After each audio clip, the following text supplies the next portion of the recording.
Fair use. Welcome back to the absolute best boxing channel on YouTube, where we turn every single video to a pet, cause we absolutely smoking it and killing everything. You know what I'm talking about? It's top-notch boxing. Today we discuss a hot topic, one I'm absolutely ecstatic to bring to you and let the elegant information penetrate your ears.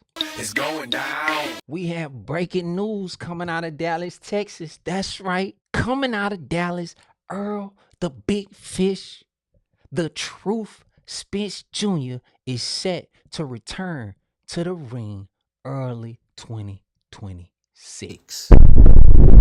If you know anything about top-notch boxing, you definitely know that Earl the Truth Spence Jr. is my favorite fighter of the era. He will continue to be the one loss, the one blemish, did nothing for my understanding and believing that he's one of the baddest men on the land when it comes to this boxing thing. And we know how Earl is. We know how Earl is. Mr. I don't take no tune-ups. I don't do no tune-ups. Yeah. Mr. Big Fish. He don't do no tune-ups. And with that being said, he's coming back to fight one of the young, hungry lions in Virgil Ortiz. Say what?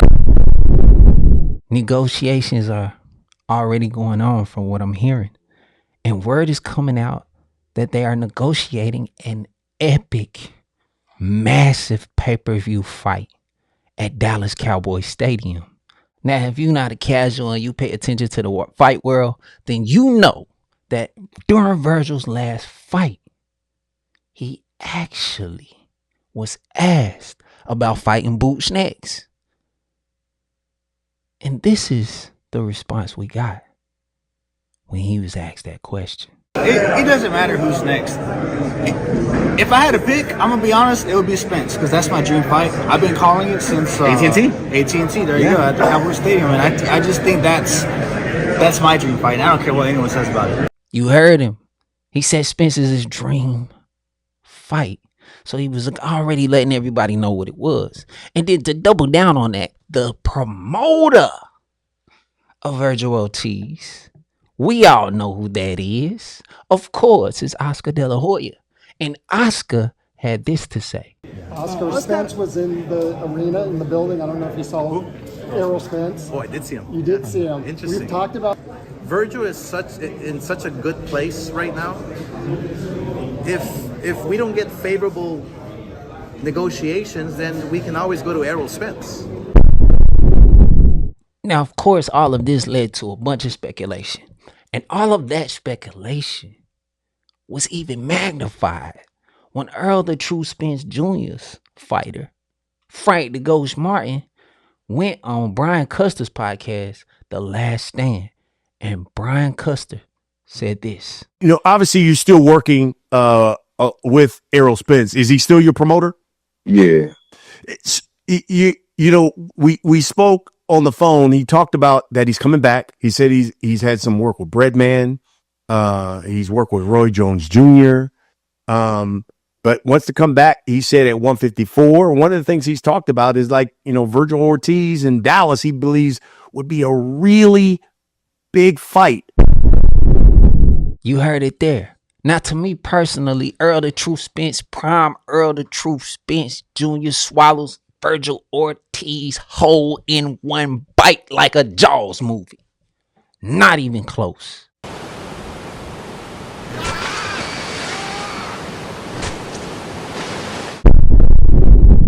And I believe Virgil Ortiz has the perfect complementary style that plays right into Earl's hands with the style that he usually dominates with no issue, no problem. He usually dominates the type of style that Virgil Ortiz has. He has the ability to outbox a Virgil Ortiz from the outside as well as to outdog him in the ring. If I'm Virgil, I'll be careful what I call upon.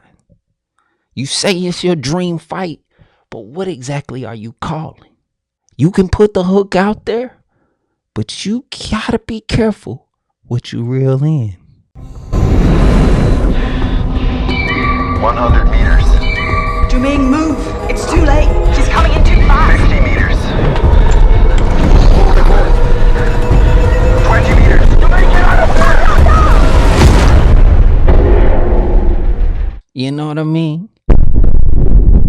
The question remains though, what version of Errol Spence are we getting?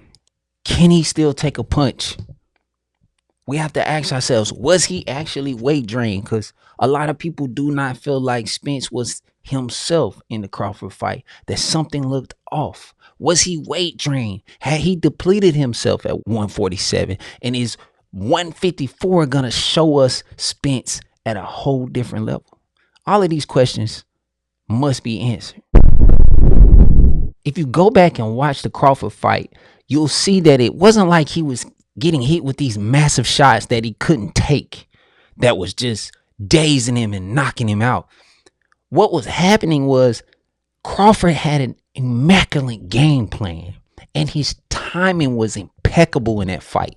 They paid attention to when Spence would lunge and be off balance, and Crawford had a game plan that came with that stiff jab he was shooting that was catching Spence off balance, that he knocked him down with twice, and he was perfectly countering Spence between shots while he was off balance, causing him to be knocked down. Even if we go to when the ref called the fight, Spence is still 110% dog, fighting with everything in him, and the fight got called with Spence on his feet. Errol Spence had no quit in him. I mean, he had nothing but dog in him. He had no quit. If you go back and watch that fight, me rewatching the fight, it just gave me even more respect for Errol Spence, because you could tell it wasn't his night, but nevertheless, he still kept coming. He kept going out there, even though he realized he couldn't figure out what was going on. He still went out there with his chest out like the big fish that he is. A lot of people in this new fight era, we want to have the best fights. We want to see the best fight the best, yet we still throw fighters away after one loss. Errol Spence is an undefeated fighter who went up against arguably the best fighter of the 4-belt era. We're talking about a fighter who just went up 3 weight classes to fight Canelo and won. We must give Crawford his flowers. If Crawford is considered like the Michael Jordan of this era, how can we sit here and talk about Spence for losing to that guy at 147 when he was depleted at 147? Spence had been talking about moving up to 154. And I believe if he would have moved up to 154, we got that fight, we would have got the fight that we all expected to get and not what we end up getting. Nevertheless, I am excited. I am ecstatic. I am so happy to hear that Errol Spence the Truth Jr. is returning back to boxing. And I'm going to tell you right now, I'm always going Earl. I do not feel that Virgil Ortiz is on the same level of Errol Spence. I do not believe that. Yes, it's been almost 3 years of inactivity, but we know Earl has been in the gym and we've seen him do it before. He came back after the car accident and whooped Danny Garcia. So let's see what happens. Yes, it's going to play a factor who he chooses to, be his trainer. All of those things will play a factor. But at the end of the day, all I'm going to say is this. I'm Team Spence. I think Spence will defeat Virgil Ortiz in a decision. I think it'll be a 12-round decision victory, and Errol Spence will get the nod in a dog fight. And that's just what I call, that's what I see as always. It's top notch. Make sure you hit that subscribe button and that bell. Well, I got a load of stress.